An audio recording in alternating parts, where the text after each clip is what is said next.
Sebelum saya membahas tentang toksikokinetika, yuk review lagi apa sih itu toksikologi. Nah, toksikologi merupakan ilmu atau pemahaman tentang pengaruh berbagai macam zat-zat kimia yang merugikan bagi kelangsungan hidup makhluk hidup. Nah, suatu kerja toksik pada umumnya merupakan hasil dari sederetan proses fisika, biokimia, dan biologik yang sangat rumit dan kompleks. Nah, proses ini tuh umumnya dikelompokkan ke dalam 3 fase, yaitu yang pertama yaitu fase eksposisi, yang kedua yaitu fase toksikokinetik, yang ketiga yaitu fase toksikodinamik. Nah, dari 3 fase tersebut saya akan menjelaskan fase toksikokinetika. Nah, apa sih itu toksikokinetika? Toksikokinetika merupakan ilmu yang mempelajari pengaruh tubuh terhadap zat toksik. Nah, toksikokinetika juga mempelajari nih tentang bagaimana zat xenobiotik masuk ke dalam tubuh dan apa yang akan terjadi terhadap zat tersebut di dalam tubuh. Nah, toksikokinetika dibagi menjadi 4 fase, yaitu yang pertama ada fase absorpsi, yang kedua yaitu ada fase distribusi, yang ketiga yaitu ada fase biotransformasi, dan yang keempat yaitu ada fase ekresi. Nah, fase yang pertama yaitu ada fase absorpsi, di mana absorpsi merupakan proses masuknya xenobiotik ke dalam tubuh atau tepatnya ke sirkulasi sistemik yang dapat terjadi di mukosa saluran pencernaan, pernafasan, dan di mukosa kulit. Nah, yang kedua ada fase distribusi, di mana distribusi merupakan peristiwa ketika xenobiotik yang terabsorpsi berpindah dari suatu bagian tubuh ke bagian tubuh yang lain. Nah, ketika xenobiotik diabsorpsi, mereka menembus lapisan sel tempat absorpsi, lalu masuk ke cairan interstisial dari suatu organ. Xenobiotik pergi meninggalkan cairan interstisial dengan cara masuk ke dalam sel, lalu masuk ke pembuluh darah kapiler. Nah, yang ketiga yaitu ada fase biotransportasi, di mana biotransformasi ini biasa disebut juga dengan metabolisme, yang merupakan perubahan xenobiotik yang dikatalisis oleh suatu enzim tertentu dalam sel hidup. Umumnya terjadi di hepar, karena di hepar banyak enzim pemetabolis. Dan yang terakhir yaitu ada fase ekresi, di mana ekresi merupakan pengeluaran xenobiotik atau metabolitnya dari tubuh. Nah, ekresi utama adalah melalui ginjal bersama urin, tetapi hati dan paru-paru juga merupakan alat ekresi penting bagi toksin tertentu. Nah, selanjutnya di sini saya akan mereview jurnal yang berjudul Uji Toksisitas Akut Ekstrak Etanol Buah Wulae terhadap Gambaran Histopatologi Organ Jantung Tikus Wistar. Nah, Indonesia merupakan negara tropis di mana banyak ditumbuhi tanaman-tanaman obat. Salah satunya yaitu tanaman yang terdapat di hutan tropis Indonesia adalah wulae. Nah, tanaman wulae memiliki potensi untuk mengobati penyakit-penyakit yang tergolong berat seperti kanker dan tumor.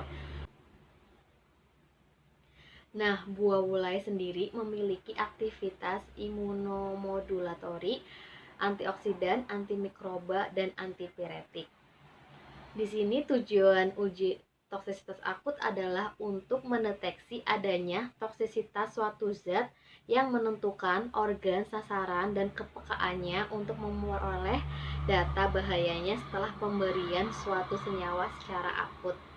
Nah, evaluasi uji toksisitas tidak hanya mengenai LD50, tetapi juga terhadap kelainan tingkah laku, stimulasi atau depresi, sistem syaraf pusat, aktivitas motorik dapat juga dilengkapi dengan pembuatan preparat histopatologi dari organ yang dianggap memperlihatkan kelainan. Nah, histopatologi sangat penting dalam kaitan diagnosis.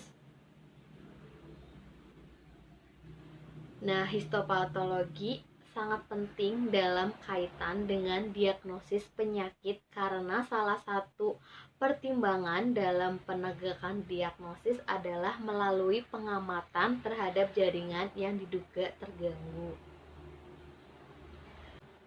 Nah, selanjutnya yaitu metode uji toksisitas. Yang pertama yaitu ada umum, di mana sampel buah ulai diperoleh dan dikumpulkan. Nah, yang kedua yaitu ada preparasi sampel dan ekstraksi, di mana preparasi dilakukan dengan memotong sampel lalu dimasterasi dengan etanol 96% selama 3 kali 24 jam.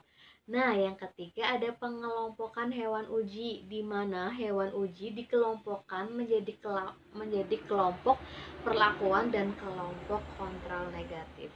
Nah, yang keempat ada penentuan nilai LD50, di mana penentuan LD50 dibagi menjadi 4 kelompok.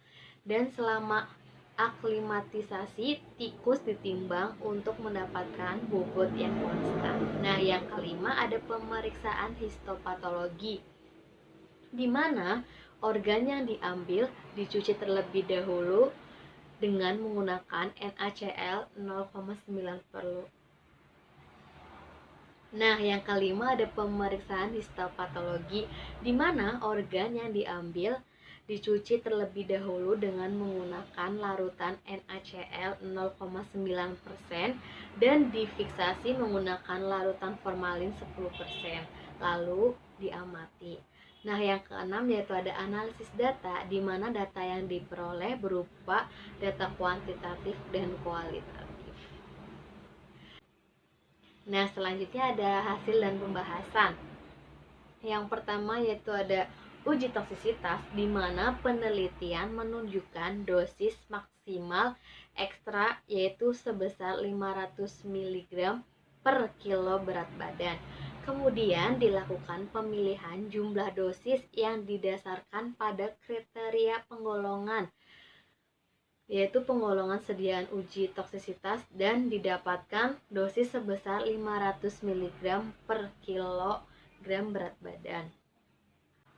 Nah, pada penggolongan sediaan uji toksisitas yang didapatkan yaitu dosis sebesar 500 mg per kilogram berat badan, 5000 mg per kilogram berat badan, dan 15.000 mg per kilogram berat badan, yang merupakan perwakilan dari tiap kategori toksisitas, yaitu cukup toksik, sedikit toksik, dan praktis tidak toksik.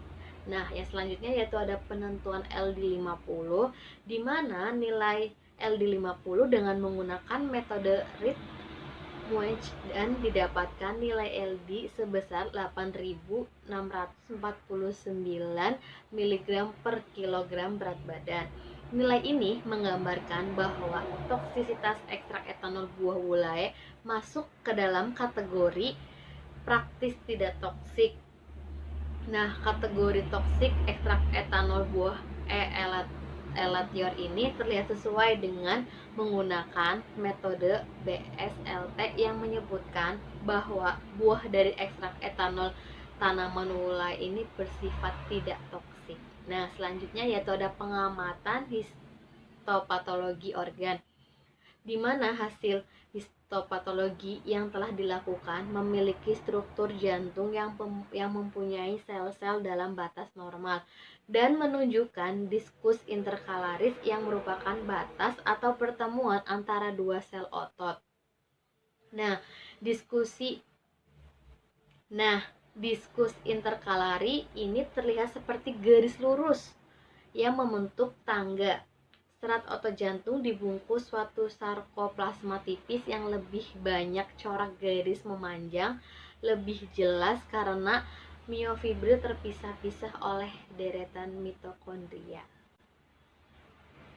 Nah, jadi kesimpulannya yaitu toksikokinetika merupakan ilmu yang mempelajari tentang bagaimana zat xenobiotik masuk ke dalam tubuh dan apa yang akan terjadi terhadap zat tersebut di dalam tubuh.